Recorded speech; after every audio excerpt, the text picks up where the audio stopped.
She was just a poor girl barely noticed until the day someone dared her to sing in 9 languages as a joke. But when a quiet single father stepped in, what followed silenced the room and changed everything. If stories of courage, kindness, and unexpected miracles speak to your heart, take a moment to subscribe. You won't want to miss what happens next. Now let me take you to where it all began. The rain had started earlier than expected, crawling across the wide skies of rural Vermont like a creeping sorrow. For most, it was just another autumn downpour, the kind that stained the windows with streaks and made the gravel roads vanish into a blur.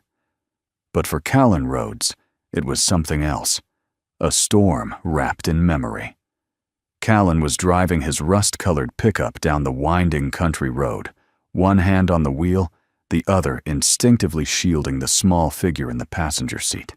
His daughter Elawan, 13 and silent since birth, was watching the water trail down the glass with her usual stillness. Her wheelchair sat folded in the bed of the truck, and her eyes, brilliant ocean gray, blinked slowly as if she could feel the weight of something more than weather in the air. They were heading home from her weekly therapy appointment, the same route Callan had driven every Wednesday since the accident that took his wife Rachel 5 years earlier. But today, as he rounded the familiar bend near the old timber bridge, something was wrong. He saw it first, a flash of movement in the swollen creek below. Then came the scream. It wasn't loud, but it sliced through the engine hum and the drumming rain like a needle through skin. High-pitched, desperate, human. Callan slammed the brakes. The truck skidded slightly, tires splashing mud as he twisted the wheel and pulled over. "Stay here," he told Elawan, touching her knee. She blinked once, slowly. He opened the door and jumped out into the rain. The creek, usually a placid ribbon, was now a churning force. Water foamed white around the rocks, furious and deep. And there, clinging to a broken branch half submerged, was a child. A girl. She couldn't have been older than 12. Soaked, trembling, her dark hair plastered to her face. She was trying to hold on, but the current yanked at her legs like the hands of something furious and unseen. Without thinking, Callan moved. He kicked off his boots, stripped his flannel shirt, and ran down the embankment, stumbling over slick rocks. The cold of the water hit him like ice-dipped needles as he plunged in, heart hammering against his ribs. "Hold on!" he shouted, voice lost in the rush of water. Her fingers slipped. Her head bobbed under. Callan dove, arms reaching. His fingers brushed hers. Slipped. Tried again. Got her wrist. He pulled legs, kicking body, screaming with effort. The current fought him like a beast, but something deeper in Callan, a pain that had learned to be strong, kept him going. With a final push, he heaved her onto the muddy bank, collapsing beside her. She was coughing, shaking, but breathing. He stared at her. Thin, worn, so young, and utterly alone. Later, when they were both wrapped in emergency blankets in the back of the pickup, a paramedic asked him why he'd risked his life. Callan looked at the girl, then at Elawan, who for the first time in months had reached out and placed her hand on the stranger's. "I didn't think," he said simply. "I just saw someone who needed saving." The girl's name was Sapphira Quinn. No family, no home. A caseworker would be in touch, they said. But that night, Callan found himself laying out a second plate at dinner. And when Elawan looked at him and blinked slowly, her way of asking without words, he nodded. "Yes." "She stays." Outside, the storm cleared. Inside, something far stronger had begun. Callan didn't sleep that night. After putting Elawan to bed, he paced the creaking floors of his old farmhouse, his thoughts pulled in every direction. Outside, the last raindrops tapped against the porch roof like hesitant fingers. Inside, the living room smelled faintly of wet pine wood smoke and something new uncertainty. Sapphira sat on the edge of the faded couch, wrapped in an oversized hoodie he'd found in the back closet. Her long hair was towel-dried, braided loosely by Elowen with surprising care. The girl hadn't said much since the rescue. She ate a little, nodded when asked if she was warm enough. But her eyes, they darted, measured, as if waiting for the moment she might have to flee again. Callan understood that look. "You want to tell me where you were headed?" he asked gently. She didn't answer right away. Her eyes flicked toward Elowen's closed bedroom door, then back to him.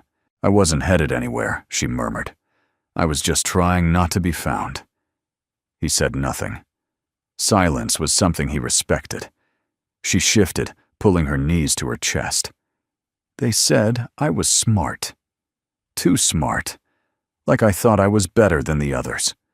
But I didn't. I just remember things. Languages. Sounds. I just know them." Callan exhaled, his arms crossed loosely. "That's not something to hide from." She looked at him, then straight and steady. "It is when they laugh at you for it." "I get it," Callan said.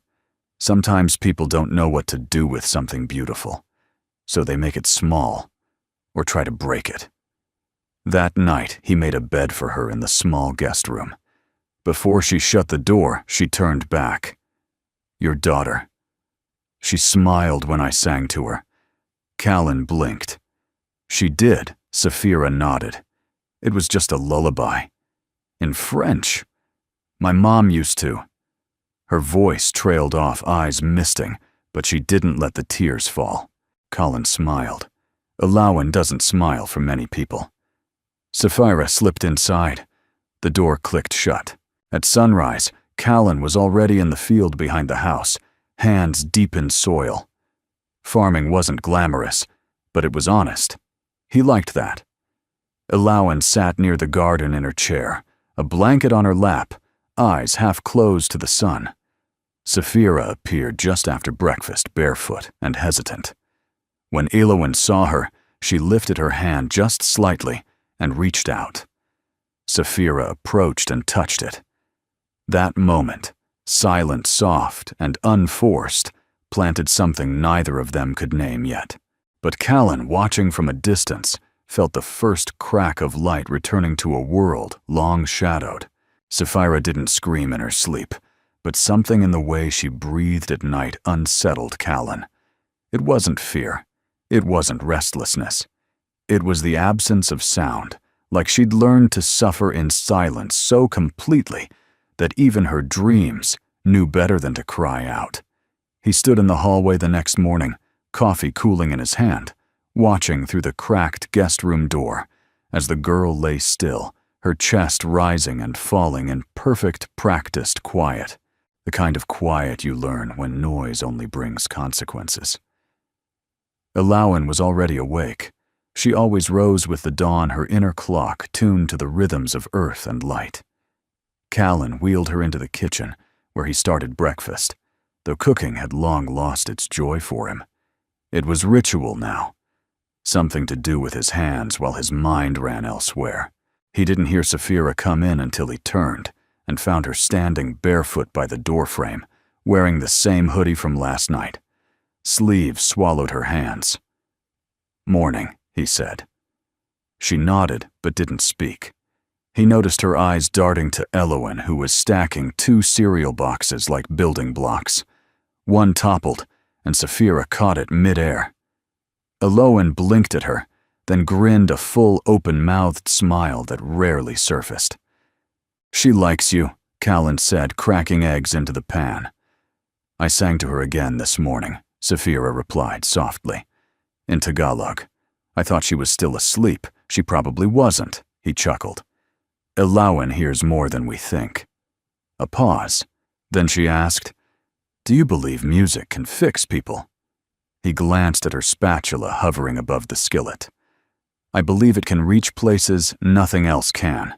Later that week, Callan drove Sapphira to register at the local middle school. The office smelled of copy paper and lemon cleaner. The secretary was polite, but distracted eyes lingering on the line that said, "Temporary guardian." "We'll need documentation," she murmured.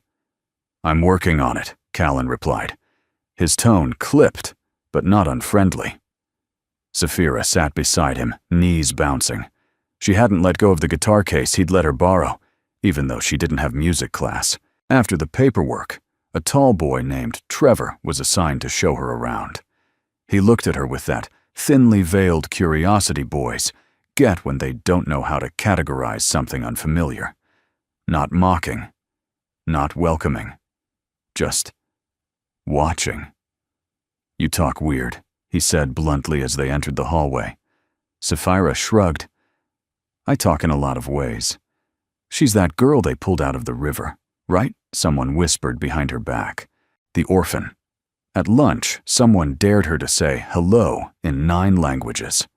She obliged English, French, Spanish, Japanese, Zulu, Vietnamese, Russian, Hebrew, Tagalog. The cafeteria fell silent at first, then erupted into nervous laughter. She smiled on the outside. Inside, something retreated further. That night, Callan found her in the barn with the guitar playing scales and half-finished melodies. "You okay?" he asked from the doorway. She didn't answer right away. "They laughed," she said, "like I was a magic trick." "You're not a trick," Callan said. "You're a story they don't understand yet." She strummed a minor chord. "At the new student assembly, they're picking acts to perform. Some boy dared me to sing in 9 languages, like it was a joke." Callan's jaw tensed. "Do you want to?" She looked up, startled. "Want to sing, to perform," Saphira thought, really thought. "I think I want to show them I'm not what they think I am." He nodded slowly. "Then we make it something they'll never forget." Over the next few nights, the barn transformed. Callan found old strings, polished his late wife's microphone, even set up a makeshift spotlight with a camping lamp. Elowen watched every rehearsal, eyes glowing. Sometimes she tapped her fingers along to the rhythms. Sometimes she cried. Callan didn't sing not yet, but he played. And in those melodies, Saphira found something better than instruction. She found connection. Each song had a memory attached. Tagalog, her mother's lullaby. Hebrew, the prayer she heard in foster care from a boy who'd lost his parents. Zulu, a nanny's hum when she lived briefly in a South African home. And so it went. Callan helped her string them together, not just as a showcase, but as a story, a journey. Each language a step through her past, wounded, yes, but stitched back together by song. One night after they finished rehearsing, Callan poured 2 mugs of chamomile tea. "You know he said I used to sing? Long ago, before everything." Saphira raised a brow. "Why did you stop?" He didn't answer immediately. "Because after Rachel died, it felt like music betrayed me. I couldn't touch it without bleeding." Silence hung between them, not heavy but shared. But lately he added, "I think maybe it didn't leave. Maybe I just closed the door." Saphira looked at him, then to Elowen, now dozing nearby in her chair. "Maybe music stayed," she said, but waited for someone who needed it again. Callan smiled, not wide, not forced, but real. And for the first time in years, he picked up his old guitar and played, not for memory, but for hope. The flyer went up on a Thursday.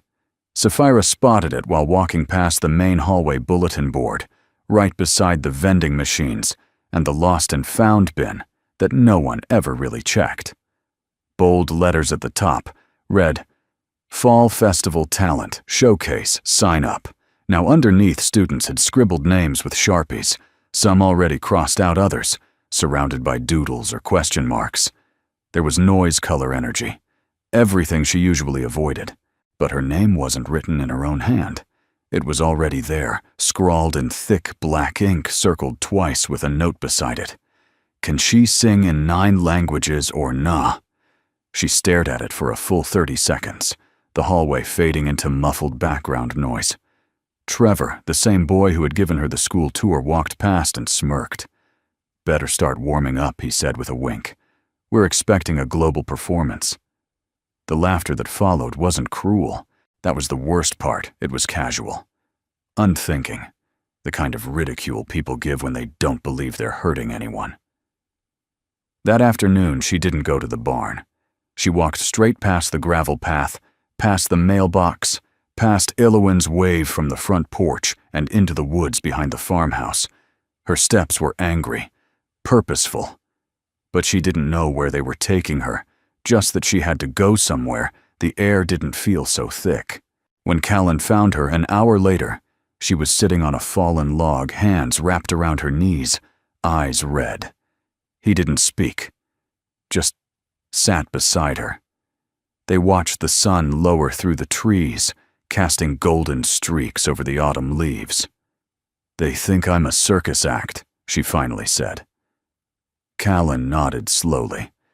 "Because they're scared of what they don't understand. Why would someone sign me up without asking? Because making someone a joke is easier than admitting they're remarkable." She turned to him. "Then why don't I feel remarkable?" He gave a soft breath through his nose, more exhale than laugh. Because it takes time to believe what's true when people keep telling you otherwise. That night after dinner, Sapphira didn't touch her guitar. Instead, she sat at the table with a blank notebook and a pen. "What are you doing?" Callan asked, washing dishes nearby. "Writing," she said. "If I'm going to do this, it's not going to be to impress anyone. It's going to be to tell the story of where I came from." He turned, drying his hands. "You want to do the showcase? I don't want to," she said. "But I think I need to." The next day, she returned to the sign-up sheet. She didn't erase the joke. She didn't scratch it out or cross off her name. She simply added 3 words under the taunt, "Come and listen," and walked away. Rehearsals changed after that. Less about scales, more about storytelling. Callan pushed her, not harshly but with conviction. "Don't just sing the words," he'd say. "Tell us why they matter." She explained each song to Elowin like bedtime stories. Zulu, about a woman who held her baby during a flood, humming until the water carried them both away. Hebrew, about lighting a candle in a war-torn kitchen, a child's voice rising while everything else fell apart. French, a street musician who played for strangers because he had no one left to sing for. Elowin responded with nods. Once, after the Vietnamese lullaby, she placed her hand over her heart. Callan watched Sapphira change. She was still quiet at school, still kept her distance, but she no longer avoided her reflection in the trophy case glass. She no longer flinched when someone whispered. And when a student mockingly asked her to say goodbye in Japanese, she did, then smiled, bowed politely, and kept walking. Confidence, Callan thought, doesn't have to be loud to be powerful. One night after a long rehearsal, Callan brought out a wooden box from the closet. "This belonged to Rachel," he said, opening it gently. Inside was a microphone, vintage, polished, and still shining under dust, and a scarf, light blue, fringed, worn soft with years. She wore this when she sang. Maybe it could be your good luck charm. Sapphira touched it reverently. "Are you sure?" He nodded. Rachel believed music wasn't about being perfect. It was about being brave enough to share it. The night before the festival, Elowin had trouble sleeping. She kept gesturing urgently to the bookshelf. Sapphira followed her hand and pulled out an old photo album. Inside, images of Callan and Rachel performing in small-town bars, smiling under dim lights, holding hands beside microphones. A family of music long before tragedy rewrote their rhythm. On the last page, a note in Rachel's handwriting: "Keep singing even when no one claps." Sometimes the quietest rooms hold the loudest love. Sapphira read it twice, then once more, aloud. She slept that night with the scarf on her nightstand. The lyrics memorized, the stories alive in her chest. She wasn't going on stage to prove she could sing in 9 languages. She was going to remind them that every language carries a soul. The morning of the first real rehearsal felt different. There was something in the air brisk and still, like the world had decided to hold its breath. The leaves outside had turned copper and red overnight, and the barn smelled of hay sawdust and something else anticipation. Callan had swept the place early, pushing aside tools, crates, and the remnants of farm life that once made this space functional but forgettable. Now it had purpose. Elowen sat near the open door wrapped in a blanket, the cool autumn breeze fluttering the edge of her scarf. Sapphira walked in, carrying the old guitar case Callan had lent her and Rachel's scarf tied like a sash across her shoulder. Her eyes were clear, her shoulders set. She didn't look like a child anymore. "Ready?" Callan asked, his voice soft. Sapphira nodded. "Let's tell a story." They began with Zulu. Sapphira adjusted the strap of the guitar, positioned the mic stand, and nodded to Callan, who strummed the first few chords. The sound echoed in the rafters, soft and raw. She inhaled and let the lyrics spill out, not as performance, but as confession. As she sang, she began to speak between verses.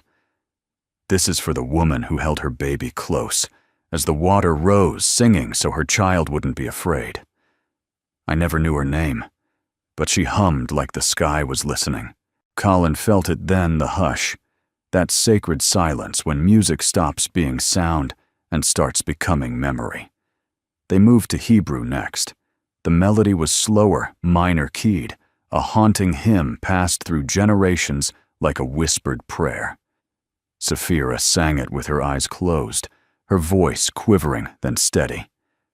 "There was a boy in my second foster home. He lost both parents in a car crash. He didn't talk much, but every night he'd light a candle and whisper this song to himself. I asked him what it meant. He said it meant, hope survives even when people don't." Elowen, watching quietly, placed her hand over her heart again. That afternoon, Sapphira returned from school, carrying a music theory book and a crumpled sheet of lyrics in Russian. "They laughed again," she said, dropping her bag. Callan looked up from tuning the strings. "And I told them something I learned from you." She smiled. "Sometimes the ones who laugh are just afraid they'll never feel as deeply." He chuckled. "That sounds dangerously like wisdom." She shrugged. "Borrowed from a farmer who plays guitar." Later that week, they worked on French. It was a song of a street performer in Paris, a man who played the same bridge every day, with no audience, but pigeons and passing footsteps. "I lived with a French couple once," she said between verses. "He taught me this," said the man, and the song played because it kept him from vanishing. As she sang, Callan didn't just hear the words. He felt Rachel again, her laughter, her hands brushing his as they set up mics in their old garage studio. She used to hum that tune, not because she loved it, but because it reminded her that sadness could still be beautiful. After the song, Callan took a long breath. "You're not just remembering songs, Sapphira. You're stitching your life back together with them." She looked at him. "So are you." As days passed, the barn became their sanctuary. They added Vietnamese next to lullaby that wove like smoke between chords. "I never met the woman who sang it," Sapphira said. "She worked in the kitchen at one of the group homes. She never spoke to me. But she sang this song while chopping vegetables. I memorized it through the wall." Callan played, gently letting the melody breathe. Then came Japanese, a ballad of goodbye, and Spanish, a song about a girl planting orange seeds after war. Each language was not just a tongue, but a fingerprint on her life. One evening, Elowen wheeled herself toward Sapphira after rehearsal. In her lap sat a notebook she rarely used. On the front was a hand-drawn sticker with a single word, "Believe." She handed it to Sapphira, her fingers trembling. Inside were sketches. Rough, childlike, but powerful. Each one depicted a scene from the stories: the mother in floodwaters, the candle in the kitchen, the bridge in Paris. And in every picture, a small figure with a scarf, watching, listening, singing. Sapphira flipped through eyes widening. Did you draw all these? Elowen blinked once, then smiled. Sapphira looked up at Callan, her voice cracking. She's been listening. She always does, he said. Most people just don't notice. The final song they rehearsed was Italian, a duet, a melody Rachel used to sing with Callan before the accident. Callan hesitated. I haven't sung since she died. Sapphira said nothing. She just handed him the mic. His voice came out raw, weathered, but honest. Together they sang, their voices different but woven like threads in an old, sturdy quilt. One voice from a past full of loss, one from a future clawing toward hope. When they finished, there was no applause, just breath, just knowing. That night, as Sapphira lay in bed, she opened Elowen's notebook again. At the back, one final drawing. It was of the school stage, bathed in golden light. In the center, Sapphira with the guitar scarf flowing, Callan beside her, and Elowen in the front row, hand over her heart.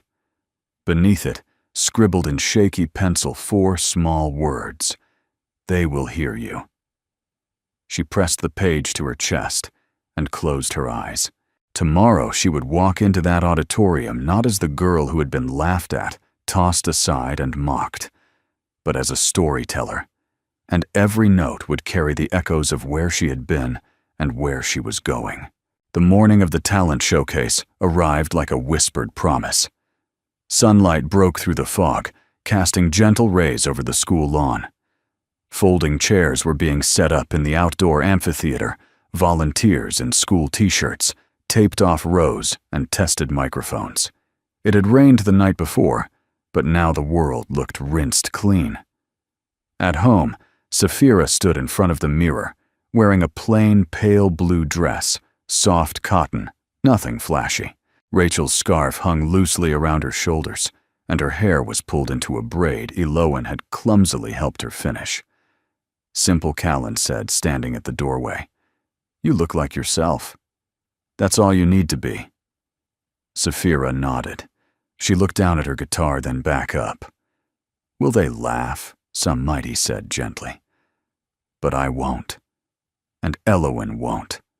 And I think once they hear you, no one else will either." She bit her lip. What if I mess up? Callan walked forward, placing a hand on her shoulder. "Music isn't about perfection, Sapphira. It's about truth. If your heart's in it, they'll hear that louder than any wrong note." They arrived early, mostly to calm the nerves. Students milled about backstage, some dressed in glittery outfits, others pacing, rehearsing dance steps, cracking jokes.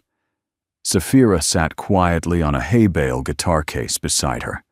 She caught stares, some curious, some smirking. No one approached. Until one did. Trevor, the boy who'd signed her up in jest. "Didn't think you'd actually go through with it," he said, thumbs hooked in his pockets. Sapphira met his gaze. "Didn't think I needed your permission." He opened his mouth to reply, but then closed it, shrugged, walked off. Sapphira turned to Elowen, who had just been wheeled in by a kind parent volunteer. Elowen offered a small thumbs up. That was enough. The program began with a group dance, then a magician act that earned light chuckles. A 7th grader performed an off-key but enthusiastic version of Uptown Girl. Parents clapped dutifully, the sun rising higher above the trees. Callan stood in the back near the audio booth, one hand resting on a speaker. He watched the crowd, hundreds of students, parents, teachers, all waiting to be impressed, or amused, or both. Then the MC stepped up with the next name, Sapphira Quinn, performing "The World in 9 Languages." A hush, and then a low ripple of whispers. She walked out slowly, guitar in hand, scarf flowing behind her like a quiet flag. No introduction, no flourish. She took the mic. "I don't have a famous voice. She said her words calm but clear. But I have stories, and every story I've carried speaks a different language. Then she played the first chord. The first song was Zulu. Her voice cracked on the first note, but she didn't flinch. She kept going. The lyrics floated through the air like breath through wind chimes. She sang of a mother's lullaby in the floodwaters, her voice building with emotion, then falling into silence. Then she spoke again. Hebrew, for a boy who lit candles in the dark. She sang again, slower now. Somber. The crowd was still. Teachers leaned forward. A child on the front row dropped their juice box and didn't even notice. French followed. Vietnamese, Japanese, Spanish, Russian. Each time she told a few words of where the song had come from, a home she'd passed through, a person she remembered, a kindness, a hurt, a note that never left her. Callan watched as the energy shifted. This wasn't a performance anymore. This was testimony. When she reached the 9th song, Tagalog, her mother's tongue, she paused.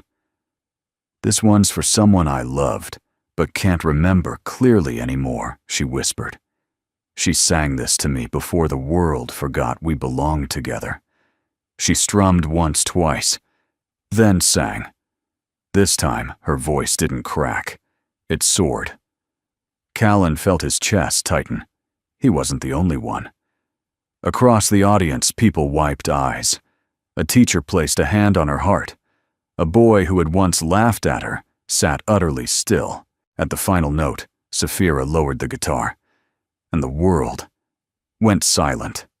No applause, no chatter, just breathless quiet.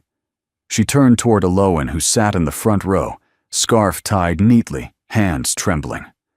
Saphira stepped to the edge of the stage, bowed low, then looked at Aloan and mouthed, "Thank you." Aloan raised her hand to her chest and held it there. Then came the first clap, and another, then a wave, then thunder. Applause broke like a storm. It spread, consuming the quiet with something new recognition, not of talent, of courage, of a soul bared in 9 languages.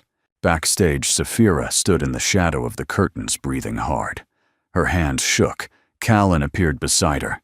"You did it," he said. "I almost didn't. But you did." She looked at him, tears in her eyes. They didn't laugh. He smiled. They listened. A pause. "I think I finally want to keep my name," she said quietly. He looked at her, puzzled. "In the past, I always wanted to change it, to be someone else. But today, Saphira Quinn sounded like someone I could be proud of." Colin nodded slowly. "It's a name worth singing." That night at home, Aloan handed Saphira a folded note. Inside, a drawing of the stage scarf, waving microphone shining. Above it, 3 words in Eloan's careful scrawl. "You were heard." Saphira smiled and pressed the note to her chest. And in the barn where it all began, the wind rustled the rafters like applause still echoing in the beams. The guitar sat leaning in its corner, and Rachel's scarf, once a relic of memory, now smelled faintly of sweat and sunlight, of something new, of a girl who once hid her name like a wound, and now wore it like a song. In the days following the showcase, everything felt lighter, not louder, not busier, just lighter, like the air itself had shifted. Teachers who had once passed Saphira in the hall without a glance now stopped to nod, smile, or offer a few kind words. Students whispered a little less. Trevor, to everyone's surprise, even held the door open for her one morning. But the biggest change wasn't in the school. It was in the barn. Callan had returned to it the morning after the showcase, coffee in hand, expecting to find silence. Instead, he found something waiting for him. Saphira seated cross-legged on the wooden floor, playing a melody he'd never heard before. It was slow, uncertain, but it was hers. "You wrote that?" he asked, leaning against the post. She nodded, not stopping. It came to me in the middle of the night. Callan watched her fingers move the chords, still forming, but purposeful. It sounds like you. Sapphira smiled faintly. I think, for the first time, I might know what that means. They began writing together after that. Not songs, not at first just ideas. Stories, bits of melodies, phrases that carried weight. They scrawled them in notebooks, napkins, even scraps of paper from feed bags. The barn slowly transformed again this time into something closer to a studio, a sanctuary of creation. But something still lingered in the air. Unspoken. Callan felt it one crisp morning while repairing a fence post, the hammer in his hand, suddenly heavier. His breath caught mid-task as a memory passed through him like wind. Rachel laughing at a missed chord, elbowing him during rehearsal, her voice teasing but warm. He hadn't felt her so clearly in years.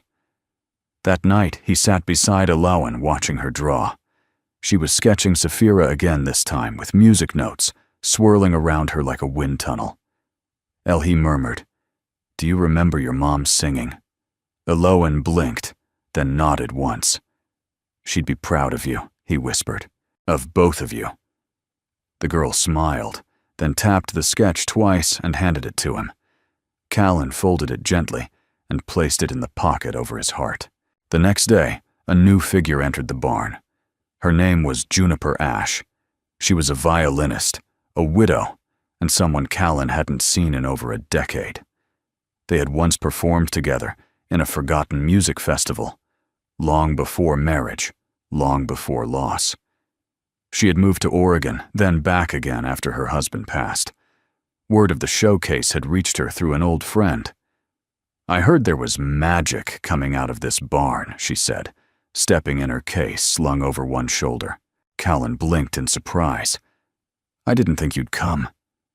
"I wasn't sure either," she replied, unzipping the case.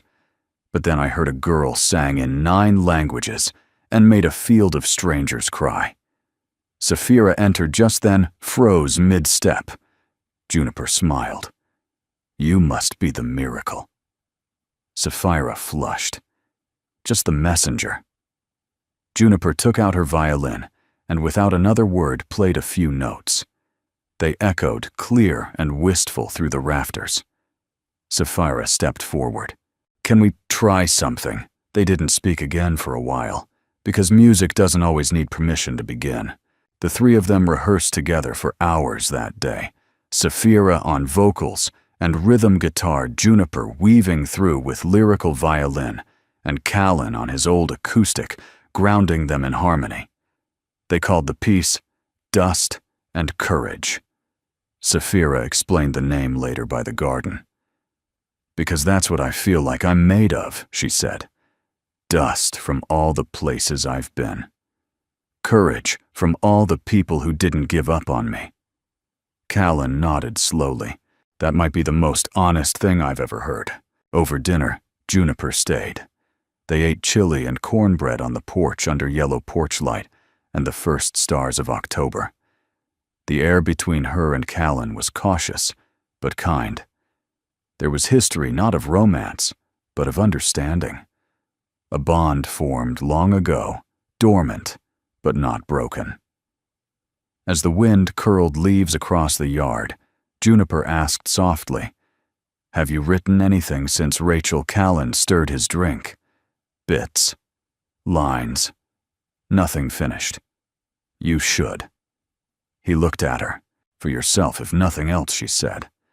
Not all grief has to stay unfinished. That night, Callan found himself in the barn long after Sapphira and Alawan had gone to bed. He sat with his guitar in the soft, light fingers resting on strings, mind-chasing ghosts. Then quietly, he played the beginning of a song. Not one of Rachel's. Not one of Sapphira's. His own. He didn't finish it. But this time, he knew he would. The next morning, Sapphira opened her notebook to find a folded sheet tucked inside. A chord progression. 3 lines of lyrics. and a title. A name worth singing.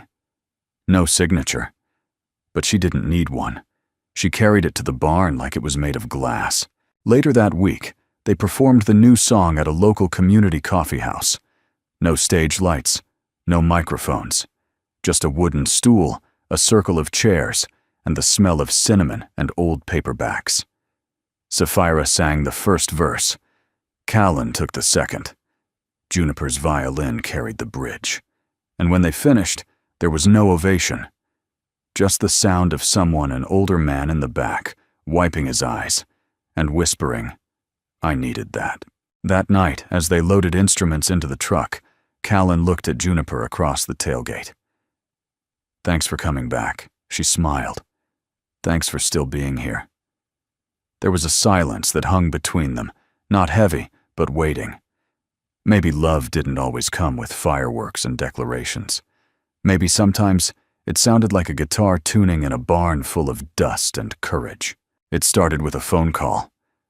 Mrs. Blake, the school's head administrator, rang Callan on a Monday morning.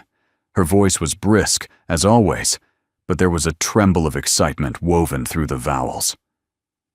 "We're hosting the district-wide community night this fall," she explained. "Outdoor stage, local vendors, and art walk. Families from all over will be there." Callan waited. "We'd like Sapphira to perform." Silence. "We're thinking she could close," the night she continued. As the main act, Colin looked out the window toward the barn where Sapphira and Elowen sat painting pumpkins. He could just make out their laughter, bright, unafraid. "I'll ask her," he said. "But I think you already know the answer." The announcement rippled through the school like wildfire. Flyers were taped to lockers, shared in emails, and printed in the local paper. A Night Beneath the Stars would feature food trucks, student art, and a live music finale titled "The World in 9 Languages, One Voice." One story. Sapphira's name was in bold print. Trevor offered a weak congrats in the hallway. "You did that," Callan told her later, handing her the flyer. Sapphira read it 3 times. "I don't know if I'm ready." "You're not," he said. "That's why you'll be brilliant." In the days leading up to the event, the barn pulsed with life. Juniper returned every afternoon with her violin and a head full of ideas. Callan added harmonies, and Elowen, whose sense of rhythm had sharpened with each rehearsal, became the silent conductor, tapping her knee to guide them through transitions. They rearranged the songs, building an arc, not just of sound, but of soul. "I want them to feel like they've traveled," Sapphira said one night. "Like they've walked through someone else's memories and found themselves there too." Callan smiled. "That's not a concert, kiddo. That's a miracle." The night of the performance arrived on a canvas of stars. The school field was transformed, fairy lights strung between oak trees, picnic blankets scattered like islands, parents sipping cider, and kids chasing glow sticks through the grass. At the back of the field, a modest wooden stage had been built with help from the local firehouse. It creaked a little, but held firm. Behind it, a banner fluttered gently. "The World in 9 Languages," featuring Sapphira Quinn and friends. She stood just off stage, trembling. Callan tightened a string on his guitar, watching her from the corner of his eye. "You don't have to prove anything tonight."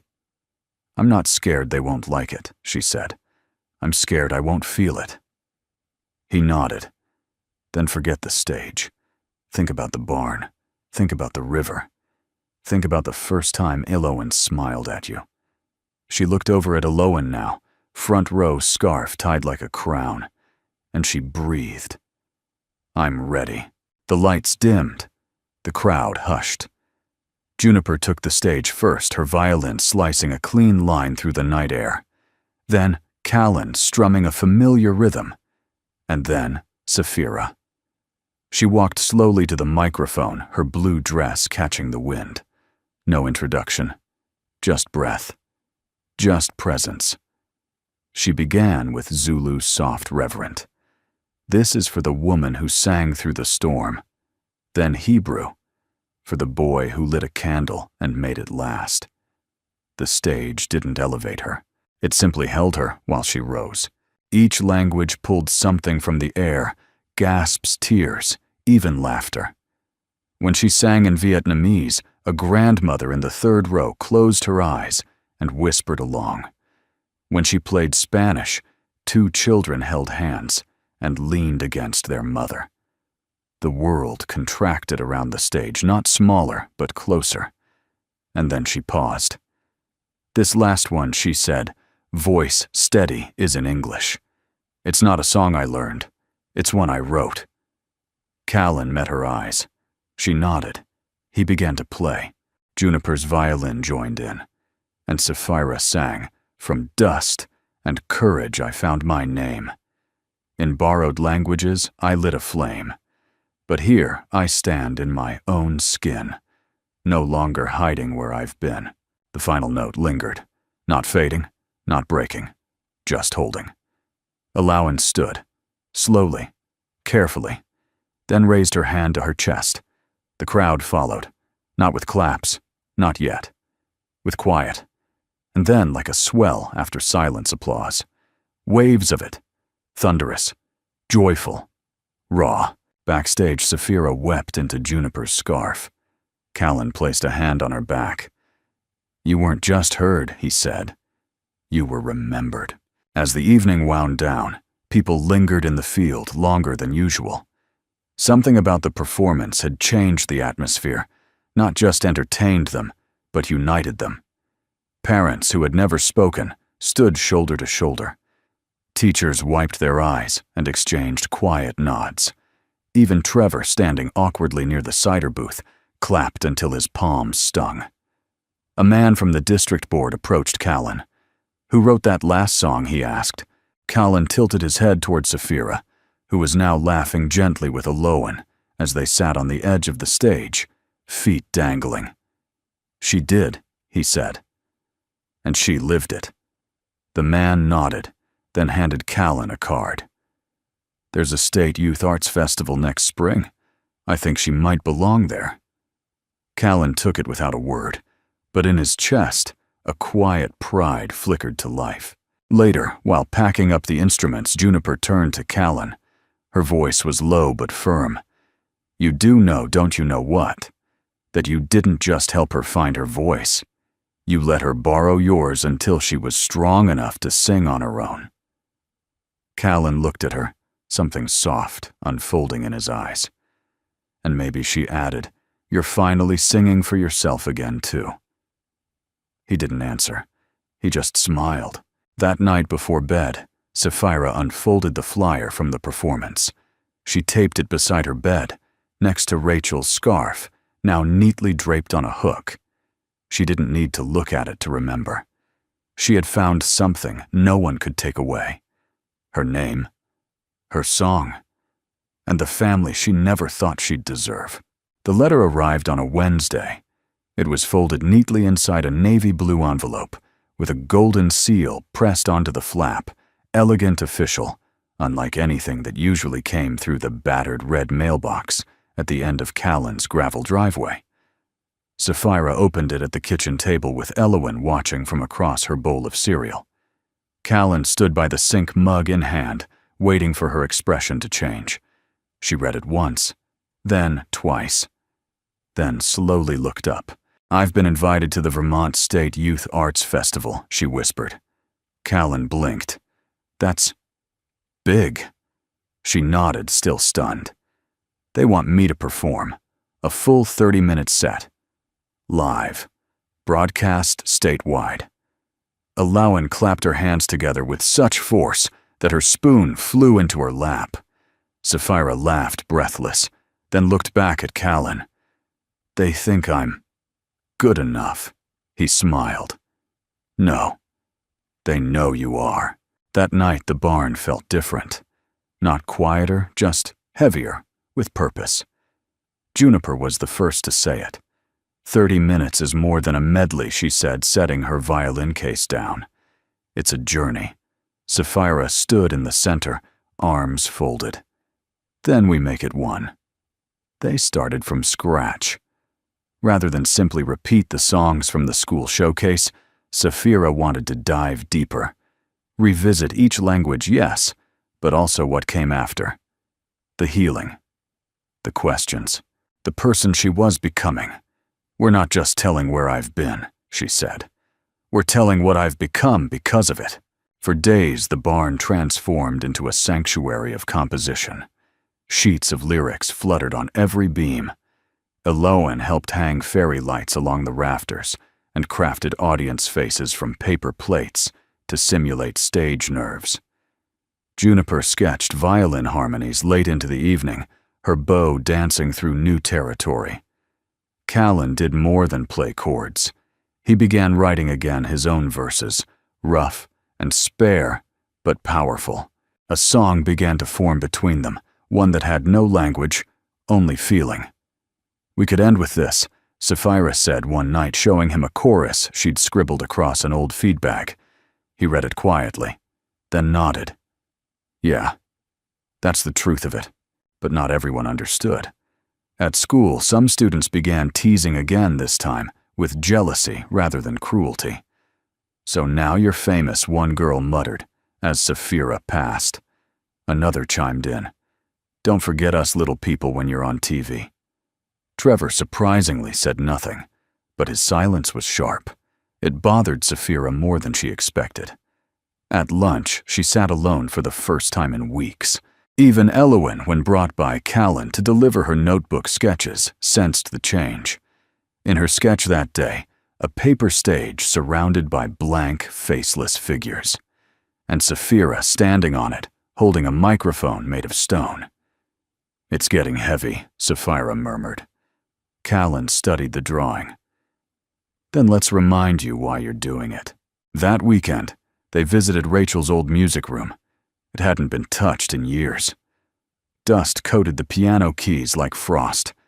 The window still bore a sticker Eloan had pressed on as a toddler, a crooked star with a smiley face. Callan stood at the door a long time before walking in. He opened the lid of the piano, pressed one key, then another. Sapphira watched him from the doorway.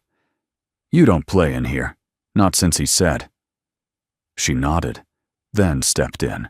Eloan followed and sat cross-legged on the rug, hugging her knees. Juniper unpacked her violin without a word. Together, the four of them played. Not for rehearsal, not for the festival, but for themselves. It was clumsy, and beautiful, and enough. The day of the festival arrived with a golden sunrise, and a sky so blue it felt painted. The venue was larger than anything Sapphira had known, an outdoor amphitheater nestled beside a lake, with wooden seating that sloped like a hillside choir. Callan watched her take it in with wide eyes. "You okay?" She nodded, nervous, but good nervous. Backstage, they tuned instruments, while volunteers wired microphones and ran cables across the grass. The air smelled of pine, fresh popcorn, and possibility. Juniper ran a last-minute bow test. Callan polished the fretboard of his guitar. Sapphira paced, then paused. "I want to start in silence," she said suddenly. Callan looked up. "Are you sure?" "Yes," she said, "because for most of my life that's where I lived, and I want them to know where the song begins." The lights dimmed. The crowd of hundreds, parents, artists, strangers, settled into expectant stillness. And on stage, a girl stood in silence. The breeze caught the edge of her scarf. The trees whispered. And then she began. Her first song was in French, then Hebrew, then Zulu, each one more raw than polished, more honest than ornate. But in the space between verses, she told stories. About a woman humming in the rain, a candle lit in grief, a child who learned 9 languages not to impress, but to survive. She told the crowd how kindness spoke louder than talent, how a barn could become a cathedral, how silence had once been her home until music opened a door. Juniper's violin lifted behind her like wings. Colin's guitar beat like a second heart. And when she finally sang her own song, the one without language, Time seemed to pause. The words were simple, but the feeling infinite. When the final note ended, Sapphira didn't bow. She stepped forward, looked out at the sea of faces, and placed her hand on her heart. Elowen in the front row did the same. The crowd followed, not with noise, but with knowing. A quiet that thundered louder than applause. A unity born not of understanding every word, but of feeling every note. That night, as they drove home, Sapphira stared out the truck window, the flyer for the festival tucked in her lap. Callan glanced over. "You did it." "No," she said. "We did." He smiled. "And what comes next?" Sapphira leaned her head against the window and whispered, "Whatever language it takes." The days after the festival settled into a rhythm that felt almost sacred. In the mornings, Sapphira helped Elowen in the garden, brushing soil from sweet potatoes and humming melodies that hadn't yet found names. By afternoon, she'd be in the barn with Juniper and Callan, crafting new music not for performance, but for joy. There was no pressure now, no looming show, no deadline. And yet something was growing, unseen but undeniable. One late afternoon, as golden light poured through the barn slats, Sapphira looked up from her notebook and caught Callan watching her, not as a teacher or protector or even father figure, but as someone seeing her, truly seeing her. And she felt it, like a warmth not from the sun. That night after dinner, the three of them sat on the porch swing. Elowen dozed on Juniper's lap, wrapped in a thick quilt. The crickets hummed in harmony with a soft melody Callan strummed on his guitar. Juniper looked up. "Remember that old song we used to play in college?" "The one with no chorus," Callan chuckled. "The one we never finished." Sapphira perked up. "Play it." He hesitated, then nodded. He played the opening. Juniper joined on violin, the sound so intimate it almost felt like a secret. Sapphira listened with her whole body, feeling every unresolved chord, every lyric that trailed off without ending. "It's beautiful," she said softly. "It never went anywhere," Callan said. "Maybe it wasn't meant to back," then Juniper murmured. "But maybe now." She didn't finish the thought, because they all knew. Something was coming to life. Again. The next morning, Sapphira walked into the kitchen to find a note. "Gone to town with Juniper. You and Elle are in charge. Feed the chickens. Don't burn the barn." "See," Sapphira laughed. She found Elowen already at the coop, pretending to conduct the hens like a choir. They spent the morning chasing eggs, feeding goats, and mixing pancake batter while singing half-finished verses. Elowen giggled each time Sapphira swapped lyrics mid-song. Later, as they sipped lemonade on the porch, Sapphira turned serious. "You miss her, don't you?" Elowen tilted her head. "Your mom." Elowen nodded. Slowly. Sapphira took a breath. "I do too. And I didn't even know her." Elowen reached out and took her hand. They sat like that for a long time. No words, but more said than could ever be spoken. Colin returned just before sunset. Juniper walked beside him, a bakery bag in one hand, a second guitar slung over her back. "We got a surprise," Callan announced. "Fresh lemon bars." And this he held up. The second guitar was my old backup. "Needs tuning, but it's yours if you want it." Sapphira's eyes lit up. "Mine." "You've earned more than hand-me-down strings," he said. She took it with reverence, holding it like a gift, too precious to unwrap too fast. Later, as the moon rose over the barn, Callan found himself alone with Juniper. They stood just outside the door, open behind them, warm light spilling across the grass. "You ever think," he said, voice low, "that maybe, after everything, there's still more waiting?" Juniper looked up. "More what?" "More music, more healing, more love." She didn't reply at first. then reached up and tucked a wind-blown strand of hair behind his ear.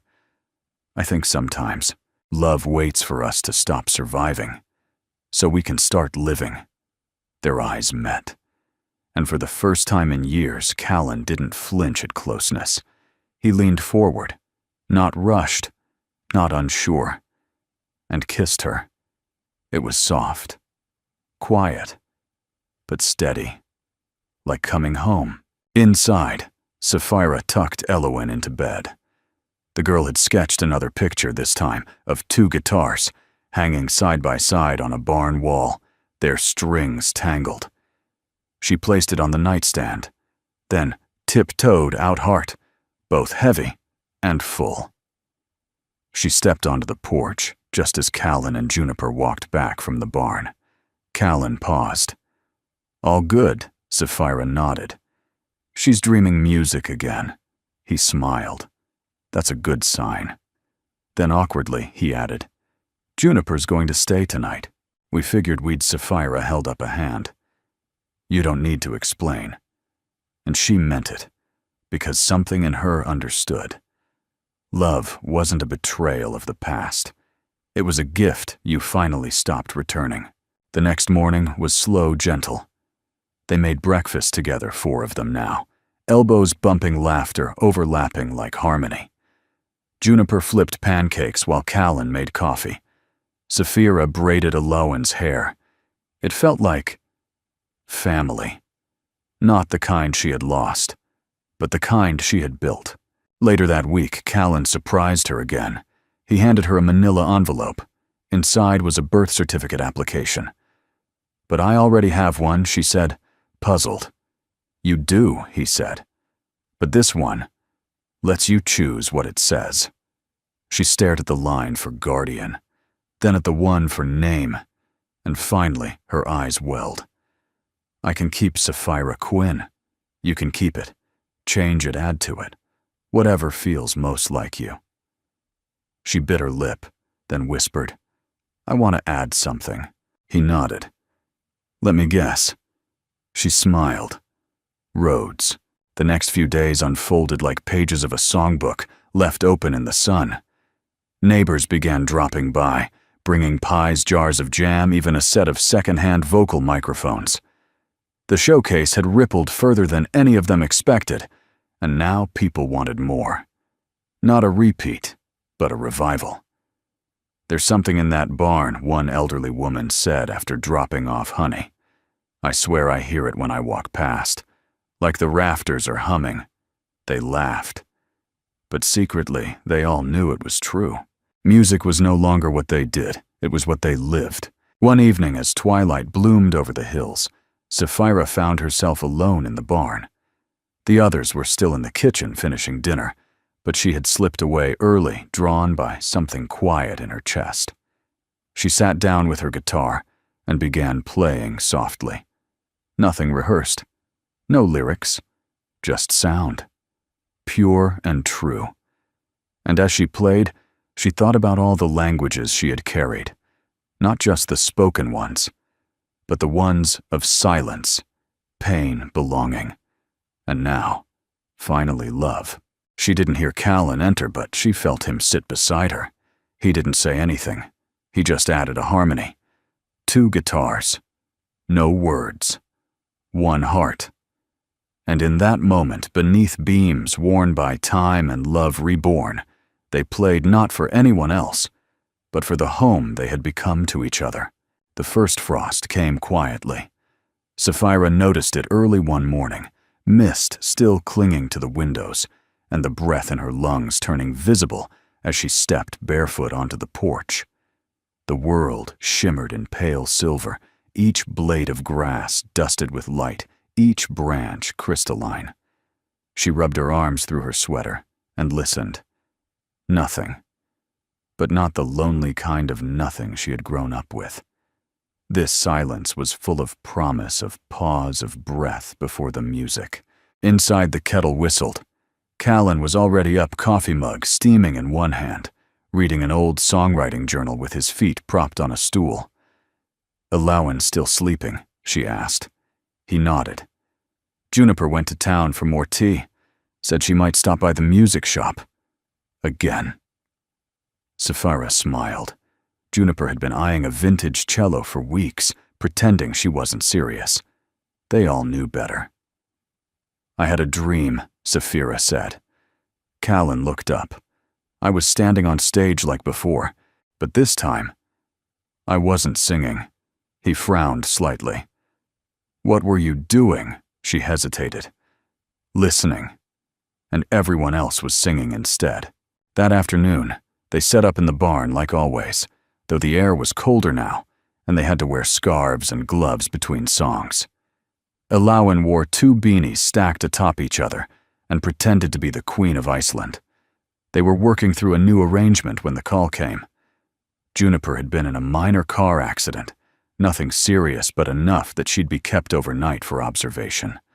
A fractured wrist. No violin for a while. Callan drove to see her immediately. Sapphira stayed back with Elauwen trying to stay calm, but the energy in the barn shifted like a draft under the door. She'll be okay, she said aloud. Elauwen looked at her unsure. To fill the space, they played softly. Sapphira taught her a simple rhythm on an old xylophone. For an hour the barn echoed with delicate notes and quiet laughter.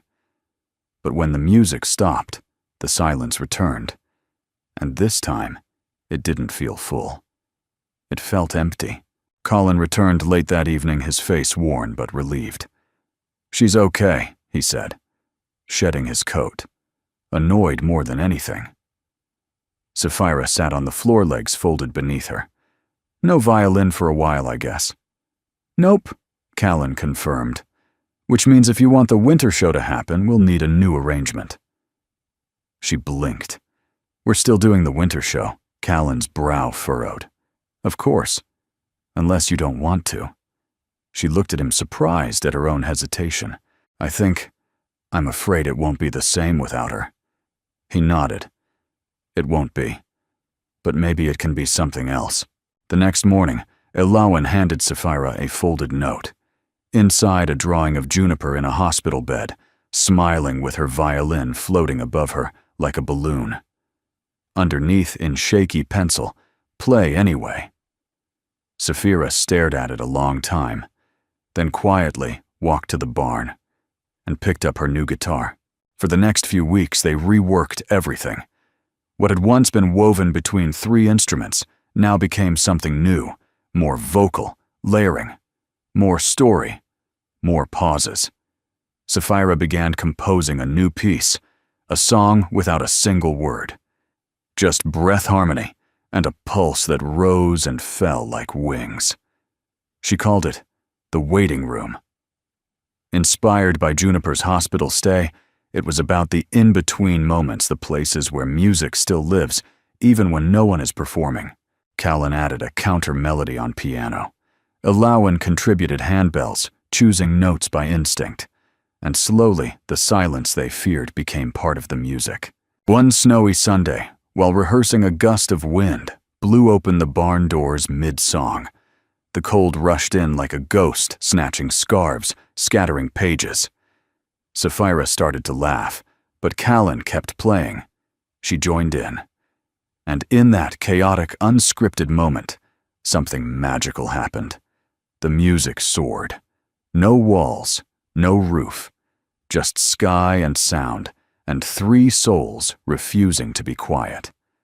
When the final chord faded, Elauwen clapped wildly from her bundled seat. "Keep that," she mouthed. They did. The night of the winter showcase arrived with snow drifting softly from the sky like powdered sugar. The stage was smaller than the amphitheater, but cozy, set in the school gymnasium, strung with lights and pine garland. The crowd was intimate, bundled in coats and wool hats, clutching cocoa.